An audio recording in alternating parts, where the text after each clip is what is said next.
नमस्कार साथियों, स्वागत है आप सभी का एक बार फिर से आपके अपने YouTube channel learning with DC पे।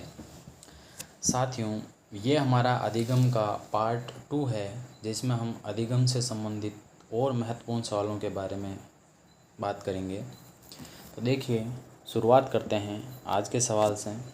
तो देखिएगा, क्वेश्चन कह रहा है, निम्नलिखित में से कौन सा लेविन के अधिगम संबंधी क्षेत्र सिद्धांत की एक मुख्य अवधारणा नहीं है। तो आपको पता होगा कि जो तलरूप क्षेत्र सिद्धांत है वो कुर्ट लेविन के द्वारा दिया गया था। अब यहाँ पर पूछ रहा है कि उस क्षेत्र से संबंधित एक अवधारणा नहीं है। ऑप्शन है आपके विभेदीकरण, जीवन दायरा, वेक्टर्स और कर्षण और तलरूप। तो साथियों, इसका राइट आंसर हो जाएगा ऑप्शन ए, जो विभेदीकरण है वो कुर्ट लेविन से संबंधित नहीं है। ध्यान दीजिएगा साथियों, ये बहुत ही ज़्यादा इम्पोर्टेंट सवाल है। किस प्रकार से है, एक बार सवाल पूछा गया था रीट में कि वेक्टर्स और कर्षण जो है वो किससे संबंधित है या किस वैज्ञानिक से संबंधित है, और सीटेट का ये हमेशा से फेवरेट सवाल रहा है। तो इसको ध्यान में रखना है, वेक्टर्स और कर्षण या फिर जीवन के उतार चढ़ाव, इस प्रकार से पूछा जा सकता है। तो उसका राइट आंसर क्या हो जाएगा, कुर्ट लेविन हो जाएगा। ठीक है, नेक्स्ट क्वेश्चन देखिएगा, भावात्मक प्रज्ञा के अंतर्गत किसे उसका घटक नहीं माना जाएगा। बहुत ही ज़्यादा इम्पोर्टेंट सवाल है। ऑप्शन है आत्म प्रबंधन, आत्म विश्लेषण, आत्म अभिप्रेरण और तदानुभूति। तो साथियों, इसका राइट आंसर हो जाएगा ऑप्शन बी, आत्म विश्लेषण जो है वो भावात्मक प्रज्ञा के अंतर्गत प्रमुख घटक में नहीं आता है। क्वेश्चन नंबर 23 देखिएगा, सामाजिक अधिगम प्रारंभ होता है किससे। रीड 2018 का सवाल है ये। सामाजिक अधिगम प्रारंभ होता है, ऑप्शन है अलगाव से, भीड़ से, संपर्क से और श्रव्य दृश्य सामग्री से। साथियों, इसका राइट आंसर हो जाएगा ऑप्शन सी, जब भी किसी भी व्यक्ति से आप संपर्क करते हो उसी समय से क्या प्रारंभ हो जाता है, सामाजिक अधिगम प्रारंभ हो जाता है। नेक्स्ट क्वेश्चन देखिएगा, अधिगम एक प्रक्रिया है, किसकी है आपको बताना है। ऑप्शन है तथ्यों के संग्रह की, अनुभव द्वारा अर्थ निर्माण की, परीक्षा के तैयारी की और याद करने की। तो साथियों, अधिगम जो है किसकी प्रक्रिया होती है, तो ऑप्शन बी यहाँ पर राइट हो जाएगा, अनुभव द्वारा अर्थ निर्माण की प्रक्रिया क्या कहलाती है, अधिगम कहलाती है। तो ऑप्शन बी यहाँ पर राइट हो जाएगा। बढ़ते हैं नेक्स्ट स्लाइड की ओर। देखिएगा, क्वेश्चन नंबर 25। क्वेश्चन नंबर 25 कह रहा है कि अंतर्दृष्टि अधिगम परिणाम है। आपको बताना है कि अंतर्दृष्टि अधिगम जो है वो किसका परिणाम है। ऑप्शन है उद्दीपन अनुक्रिया, गेस्टाल्ट प्रत्यक्षीकरण, उद्दीपन सामान्यीकरण और पुनर्बलन। तो साथियों, बहुत ही ज़्यादा इम्पोर्टेंट सवाल है। इसका राइट आंसर हो जाएगा ऑप्शन बी, गेस्टाल्ट प्रत्यक्षीकरण का जो परिणाम होता है वही होता है अंतर्दृष्टि अधिगम। ठीक है, आपको पता होना चाहिए गेस्टाल्टवादियों ने जो है अंतर्दृष्टि अधिगम या सूझबूझ का जो सिद्धांत दिया था, ये उसी से रिलेटेड सवाल है। यहाँ से रिलेटेड एक सवाल जो महत्वपूर्ण है और बनता है, आपसे सवाल पूछा जा सकता है कि आहा अनुभव जो है वो किससे संबंधित है। तो साथियों, ध्यान रखना है, आहा अनुभव जो है वो गेस्टाल्टवादियों से संबंधित है। हमेशा ध्यान रखिएगा इस सवाल को, इम्पोर्टेंट है। नेक्स्ट क्वेश्चन देखिएगा, आदत ज्ञान एवं अभिवृद्धियों का अर्जन कहलाता है। ऑप्शन है अनुदेशन, शिक्षण, अधिगम और प्रशिक्षण। तो साथियों, इसका राइट आंसर हो जाएगा ऑप्शन सी, आदत ज्ञान और अभिवृद्धियों का जो अर्जन है वो अधिगम कहलाता है। बढ़ते हैं नेक्स्ट सवाल की ओर। संकेत अधिगम के अंतर्गत सीखा जाता है। ऑप्शन है पारंपरिक अनुकूलन, मनोविज्ञान, वातावरण और मनोदैहिक। आपको बताना है कि संकेत अधिगम में कौन सी चीज़ सीखी जाती है। तो राइट आंसर हो जाएगा साथियों ऑप्शन ए, पारंपरिक अनुकूलन सीखा जाता है संकेत अधिगम के द्वारा। नेक्स्ट क्वेश्चन देखिएगा, अधिगम का सर्वाधिक उपयुक्त उद्देश्य है। जो नीचे उद्देश्य दिए गए हैं आपको 4 ऑप्शन में, उनमें से सबसे बेस्ट उद्देश्य का आपको चयन करना है। ऑप्शन है वैयक्तिक समायोजन, व्यवहार का रूपांतरण, सामाजिक व राजनीतिक चेतना और अपने को रोजगार के लिए तैयार करना। तो साथियों, वैसे देखा जाए तो अधिगम के सारे ही उद्देश्य हैं, लेकिन सबसे बेस्ट कौन सा है, तो इसका राइट आंसर हो जाएगा साथियों ऑप्शन बी। अगर आप व्यवहार का रूपांतरण कर रहे हो तो ये सबसे बेस्ट अधिगम का क्या हो जाएगा, उद्देश्य हो जाएगा। ठीक है, बढ़ते हैं नेक्स्ट स्लाइड की ओर। देखिएगा क्वेश्चन नंबर 29। क्वेश्चन नंबर 29 कह रहा है अधिगम स्थानांतरण में सामान्य तथा विशिष्ट अंश का सिद्धांत किस मनोवैज्ञानिक ने दिया था। इम्पोर्टेंट सवाल है साथियों। सामान्य और विशिष्ट अंश का सिद्धांत जो है किस मनोवैज्ञानिक ने दिया था। ऑप्शन है B.S. ब्लूम, कोहलर, स्पीयरमैन और इनमें से कोई नहीं। तो साथियों इसका राइट आंसर हो जाएगा स्पीयरमैन, ऑप्शन सी। सामान्य और विशिष्ट अंश का जो सिद्धांत है वो इसके द्वारा दिया गया है, स्पीयरमैन के द्वारा दिया गया है, ध्यान में रखिएगा। नेक्स्ट क्वेश्चन देखिएगा प्रभावशाली अधिगम के आयाम हैं। आपको बताना है कौन से आयाम जो है प्रभावशाली अधिगम के अंतर्गत आते हैं। ऑप्शन है संकेत अधिगम, उत्तेजन अनुक्रिया अधिगम, श्रृंखला अधिगम और उपरोक्त सभी। तो इसका राइट आंसर हो जाएगा साथियों ऑप्शन डी, उपरोक्त सभी जो हैं संकेत अधिगम, उत्तेजन अनुक्रिया और श्रृंखला अधिगम, ये सारे के सारे किसके भाग हैं, यह हैं प्रभावशाली अधिगम के भाग या आयाम हैं। क्वेश्चन नंबर 31 इम्पोर्टेंट सवाल है साथियों। संबंध प्रतिक्रिया सिद्धांत के प्रतिपादक हैं। ऑप्शन है पावलो, थॉर्नडाइक, स्किनर और कोहलर। तो साथियों इसका राइट आंसर हो जाएगा संबंध प्रतिक्रिया सिद्धांत के जो प्रतिपादक हैं वो है आपके पावलो। ठीक है। नेक्स्ट क्वेश्चन देखिएगा, बहुत ही ज़्यादा इम्पोर्टेंट सवाल है ये। रॉबर्ट एम गेने के अनुसार निम्न में से कौन सा अधिगम का प्रकार नहीं है। ऑप्शन है, अब देखिए रॉबर्ट एम गेने जो है उन्होंने सामाजिक अधिगम का सिद्धांत दिया है, उसके आधार पर आपको बताना है कि कौन सा जो है उनके अधिगम में नहीं था। ऑप्शन है अंतर्दृष्टि अधिगम, संकेत अधिगम, प्रत्यय अधिगम और उद्दीपक अनुक्रिया अधिगम।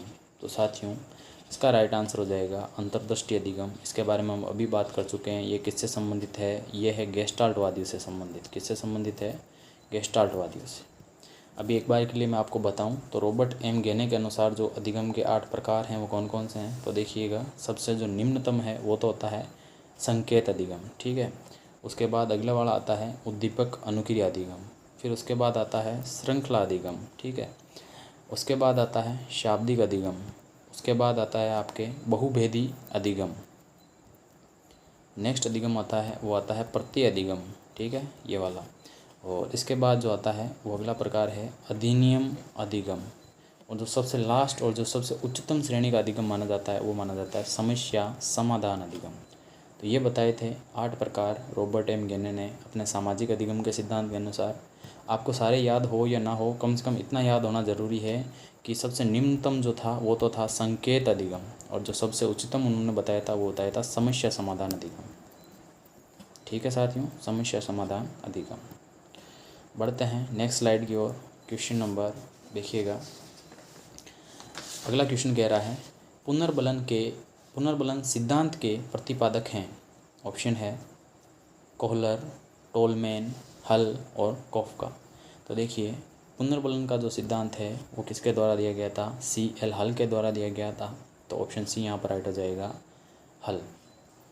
नेक्स्ट क्वेश्चन देखिएगा, निम्न में से कौन सा युग्म सही है।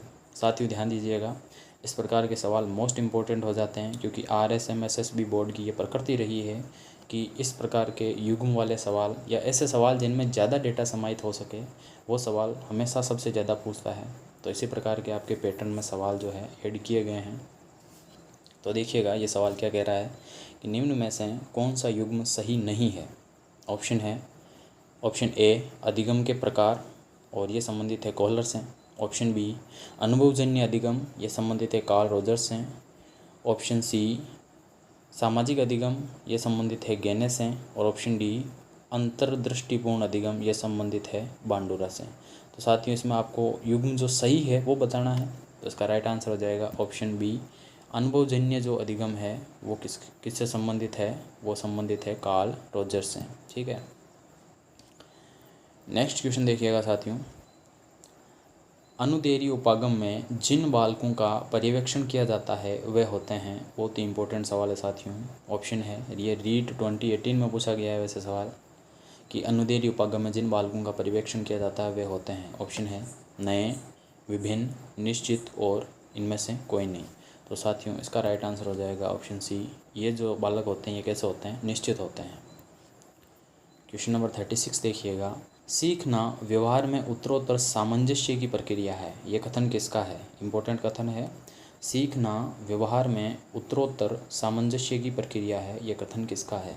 ऑप्शन है बर्क, पेस्टोलॉजी, स्किनर और स्टेनले हॉल। इसका राइट आंसर हो जाएगा साथियों, ये जो कथन है ये है स्किनर का कथन, इसलिए ऑप्शन सी यहाँ पर राइट हो जाएगा, स्किनर। स्किनर के द्वारा एक और परिभाषा दी गई थी अधिगम की, कि अधिगम जो है वो प्रगतिशील व्यवहार और अनुकूलन की एक प्रक्रिया है। तो ये भी आपको दिमाग में रखना है। स्किनर ने कहा था कि अधिगम प्रगतिशील व्यवहार और अनुकूलन की एक प्रक्रिया होती है। बढ़ते हैं नेक्स्ट स्लाइड की ओर। क्वेश्चन नंबर 37 देखिएगा। निम्न में से कौन सा प्रकार्य के अनुसार अधिगम का प्रकार नहीं है? ऑप्शन है कल्पनाशील अधिगम, संज्ञानात्मक अधिगम, निपुणता द्वारा अधिगम और अभिवृत्त्यात्मक अधिगम। तो साथियों इसका राइट आंसर हो जाएगा ऑप्शन ए, कल्पनाशील अधिगम जैसी कोई भी चीज़ नहीं होती है। संज्ञानात्मक अधिगम होता है, निपुणता द्वारा अधिगम होता है, अभिवृत्त्यात्मक अधिगम भी होता है।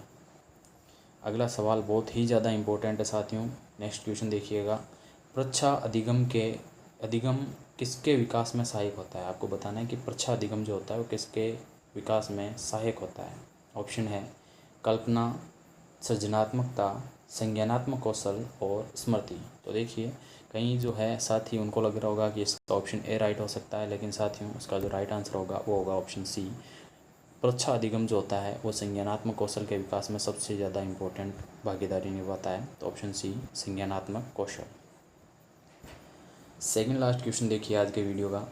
थॉर्नडाइक के अधिगम नियम हैं, आपको बताना कौन कौन से जो है थॉर्नडाइक के अधिगम नियम हैं। ऑप्शन है अभ्यास का नियम, तत्परता का नियम, प्रभाव का नियम और उपरोक्त सभी। तो इसका राइट आंसर हो जाएगा साथियों ऑप्शन डी, उपरोक्त सभी। देखिए थॉर्नडाइक जो है उन्होंने टोटल सामाजिक अधिगम नियम में कितने नियम दिए थे? टोटल गिने जाएँ छोटे बड़े तो 8 दिए थे, जिनमें से 3 तो थे प्रमुख और 5 थे गौण। तो यहाँ पर जो तीनों दिए गए अभ्यास का नियम, तत्परता का नियम और प्रभाव का नियम, ये तीनों प्रमुख या मुख्य नियम हैं।